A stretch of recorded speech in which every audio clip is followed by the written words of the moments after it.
welcome back. This is Patty Bennett with PattyStamps.com. I am super excited today to share some information about the new blendability markers from Stampin Up. These are so fun and so exciting. Here's the colors that I have so far.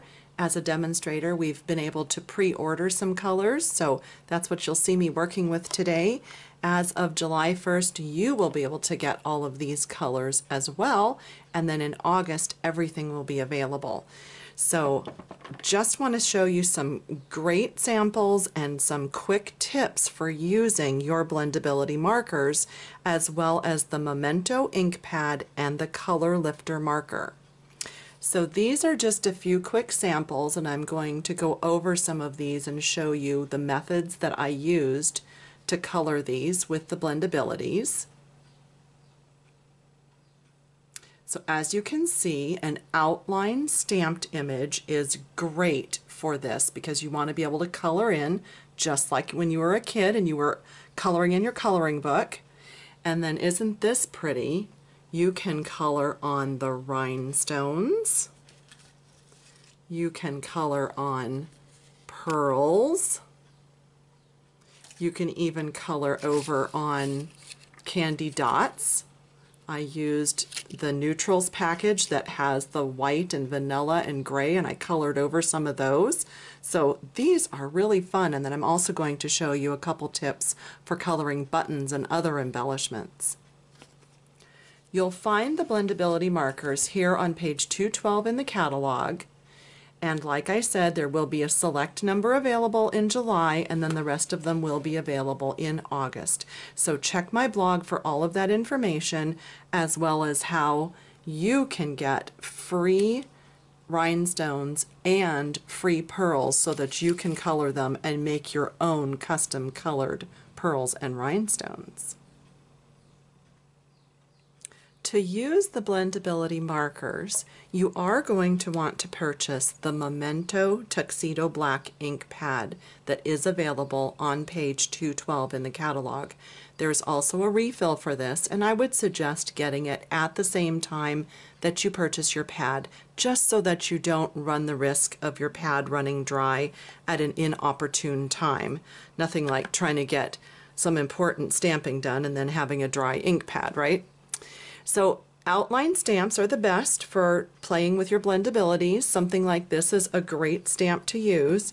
And I want to show you something that I absolutely love about this Memento pad. So I'm going to stamp, and then I'm going to clean this off on my Stampin' Scrub just with water and dry it off.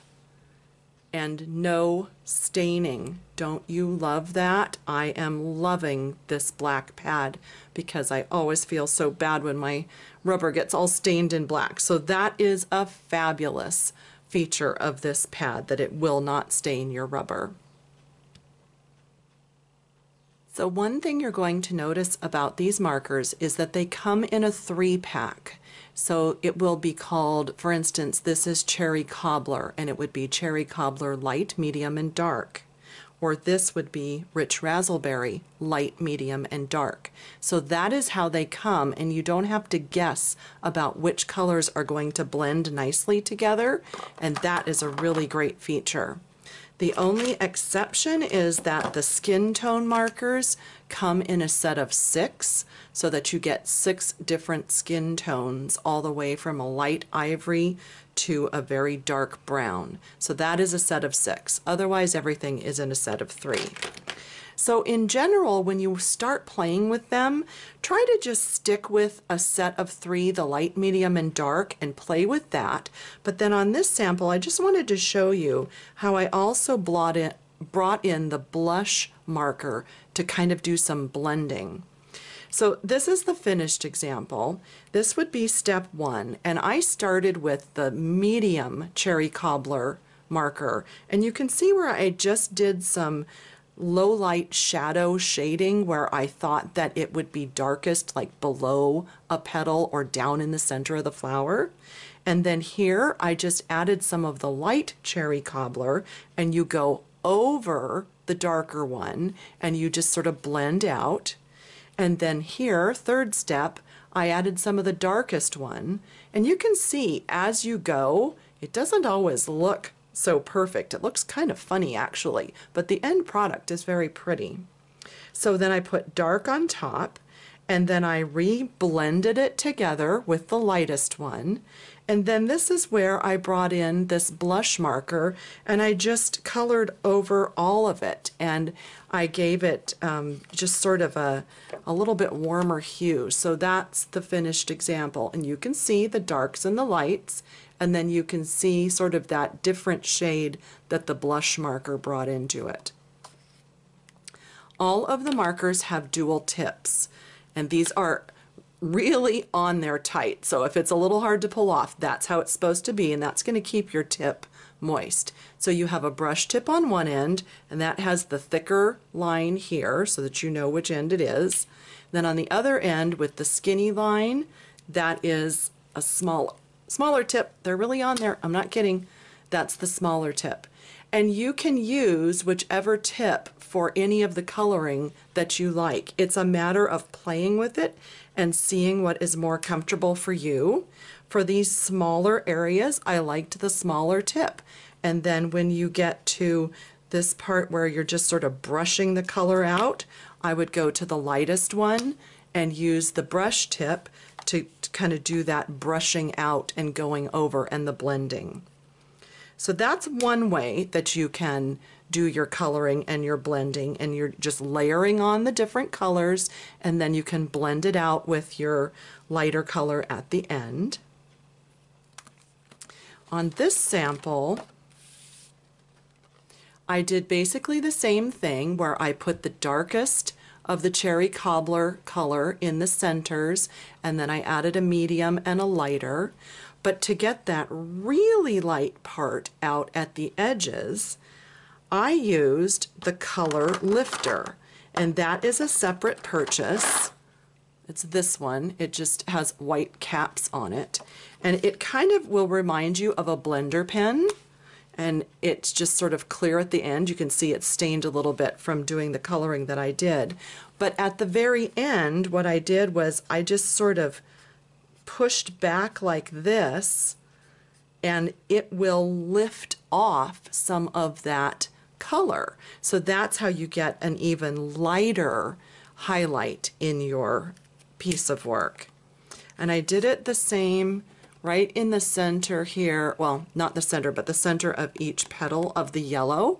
So after I colored the yellow, I used the lifter marker to just color right in the center, and you can see how it lifted some of the color off and made it a little bit lighter. So that's a nice way to get some really pretty shading. I really enjoyed coloring these vivid vases. These are perfect for coloring in, and I will show you some tips on how to get that dark to light. And I also wanted to show you this sample. I'm going to do a separate video on this one though. These cute hedgehogs. This was really fun, and I got some real pretty shading here on the banner. So this is going to be a separate video, but I just wanted to show you that this is a really fun image to color in.